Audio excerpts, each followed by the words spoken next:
ಮನಸ್ಸುಗಳಿಗೆ ನಮಸ್ಕಾರ. ಬಹುತೇಕ ಸರ್ಕಾರಿ ಕಚೇರಿಗಳು ಹೇಗಿರುತ್ತೆ ಅನ್ನೋದು ನಿಮಗೂ ಗೊತ್ತಿದೆ. ಖಾಲಿ ಕುರ್ಚಿಗಳು, ಉಡಾಫೆ ಉತ್ತರಗಳು, ಬೇಜವಾಬ್ದಾರಿ ವರ್ತನೆಗಳು ಇದೆಲ್ಲ ಮಾಮೂಲಿ. ಆದ್ರೆ ಇನ್ ಮುಂದೆ ಹೀಗಿರೋದಕ್ಕೆ ಸಾಧ್ಯ ಇಲ್ಲ. ಸರ್ಕಾರ ಇದಕ್ಕಾಗಿ ಹೊಸ ನಿಯಮ ಜಾರಿಗೆ ತಂದಿದೆ. ಇದರಿಂದ ವ್ಯವಸ್ಥೆ ಬದಲಾಗತ್ತಾ?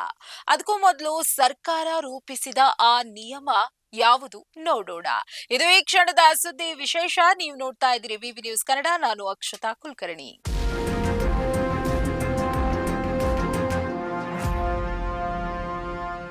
ರಾಜ್ಯ ಸರ್ಕಾರಿ ನೌಕರರು ಇನ್ನು ಮುಂದೆ ಕಚೇರಿ ಅವಧಿಯಲ್ಲಿ ಅನಧಿಕೃತವಾಗಿ ಹೊರ ಹೋಗುವಂತಿಲ್ಲ.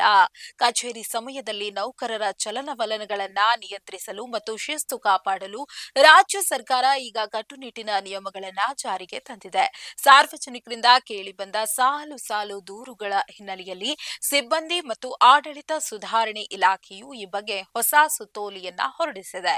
ಪ್ರತಿ ಸರ್ಕಾರಿ ನೌಕರರು ಬೆಳಿಗ್ಗೆ 10 ನಿಮಿಷಕ್ಕೆ ಸರಿಯಾಗಿ ಕಚೇರಿಗೆ ಹಾಜರಿರಬೇಕು. ಕಚೇರಿ ಕೆಲಸಕ್ಕಾಗಿ ಹೊರಗೆ ಹೋಗಬೇಕಾದ ಸಂದರ್ಭ ಎದುರಾದ್ರೆ ಕಡ್ಡಾಯವಾಗಿ ಚಲನವಲನ ಪುಸ್ತಕದಲ್ಲಿ ಹೊರ ಹೋಗುವ ಕಾರಣ ಮತ್ತು ಸಮಯವನ್ನ ನಮೂದಿಸಬೇಕು.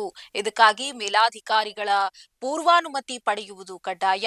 ವಹಿಯಲ್ಲಿ ದಾಖಲಿಸದೆ ಕಚೇರಿಯಿಂದ ಹೊರ ಹೋದ್ರೆ ಅವರನ್ನ ಅನಧಿಕೃತ ಗೈರು ಹಾಜರಿ ಎಂದು ಪರಿಗಣಿಸಿ ಕ್ರಮ ಕೈಗೊಳ್ಳಲಾಗುವುದು.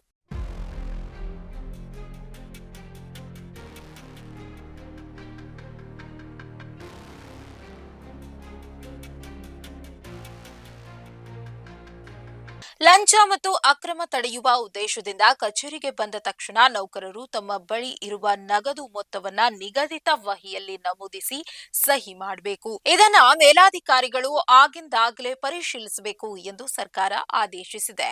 ಕಚೇರಿಯ ಘನತೆಗೆ ತಕ್ಕಂತೆ ನೌಕರರು ಸಭ್ಯವಾದ ಉಡುಪನ್ನ ಧರಿಸಬೇಕು ಎಂದು ಸೂಚಿಸಲಾಗಿದೆ.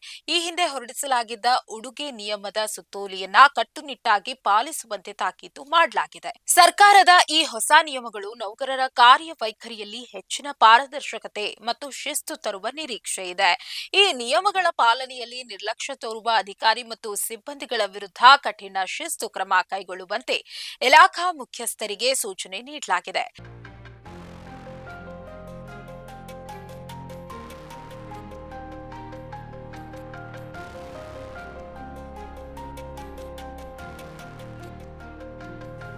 ಇದಾಗಿತ್ತು ಈ ಕ್ಷಣದ ಸುದ್ದಿ ವಿಶೇಷ. ನೈಜ ಹಾಗೂ ತಾಜಾ ಸುದ್ದಿ, ಪ್ರಾಮಾಣಿಕ ವರದಿ, ನಿಷ್ಠೂರ ವಿಶ್ಲೇಷಣೆಗಳಿಗಾಗಿ ಸದಾ ಗಮನಿಸಿ ಬಿಬಿ ನ್ಯೂಸ್ ಕನ್ನಡ. ಇದು ಕನ್ನಡಿಗರ ಪ್ರತಿಧ್ವನಿ.